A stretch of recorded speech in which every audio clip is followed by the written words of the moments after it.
Let's revise PPE part 3। Component accounting की बात कर लेते हैं। पीपीई के अंदर एक इंपॉर्टेंट चीज है कंपोनेंट अकाउंटिंग, जहां पर कहा गया है कि अगर एक असेट है जिसके अलग अलग पार्ट्स हैं, अगर उनकी यूजफुल लाइफ अलग अलग है तो आप डेप्रिसिएशन भी अलग अलग लगाओगे। तो आपको डेप्रिसिएशन लगाना है ईच एंड एवरी पार्ट के ऊपर अलग अलग, उनकी अलग अलग यूजफुल लाइफ के हिसाब से, मतलब हर एक पार्ट के ऊपर अलग अलग परसेंटेज ऑफ डेप्रिसिएशन लगेगा, चाहे पीपी भले एक सिंगल हो। ऐसा इसीलिए क्योंकि हर पार्ट की यूजफुल लाइफ डिफरेंट हो सकती है किसी उसके दूसरे पार्ट से। तो आपको ये डेप्रिसिएशन लगाते वक्त ध्यान रखना है, हर कंपोनेंट का अलग अलग करना है। अब इसमें एक पॉइंट आ सकता है कि एक पर्टिकुलर पार्ट का आपने इतना डेप्रिशिएट कर लिया, इतना वो यूज हो गया कि आगे चल के आपको रिप्लेस करना पड़ रहा है। तो जब आप एक कंपोनेंट को एक पीपीई से रिप्लेस करोगे और नया कंपोनेंट लेके आओगे तो आपको क्या करना है, तो जो पुराना वाला कंपोनेंट का अगर कुछ भी वैल्यू बचा होगा, कैरिंग अमाउंट जिसको बोलेंगे, उसको अपन डी रिकॉग्नाइज कर लेंगे। आप ये वाली एंट्री करोगे, डी रिकॉग्नाइज करके पीएनएल में डाल दोगे, और जो नया पार्ट आप लेके आए हो उसको आप कैपिटलाइज कर लोगे और आप एंट्री करोगे PP account debit to bank. पुराने वाले पार्ट की कैरिंग अमाउंट अगर आपको नहीं मिल रही है तो आप उसकी कैरिंग अमाउंट कैसे निकालोगे?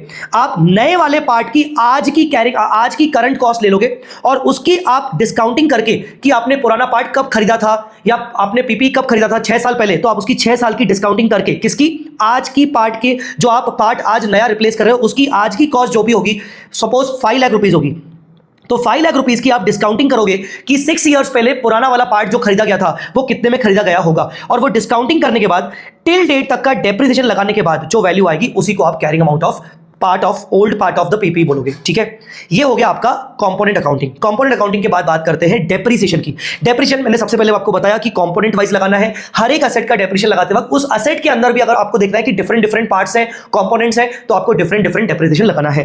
डेप्रिसिएशन का अकाउंटिंग ट्रीटमेंट क्या होगा? Generally depreciation profit and loss में जाता है, बट समटाइम्स डेप्रिसिएशन कैपिटलाइज भी होता है। अगर वो पीपी जिसके ऊपर आपने डेप्रिसिएशन लगाया है उसको आप किसी दूसरी पीपीई में यूज कर रहे हो, किसी इन्वेंट्री को बनाने में यूज कर रहे हो, किसी इंटेंजिबल एसेट को बनाने में यूज कर रहे हो, तो वो डेप्रिसिएशन का अमाउंट कैपिटलाइज किया जाएगा as a directly attributable cost.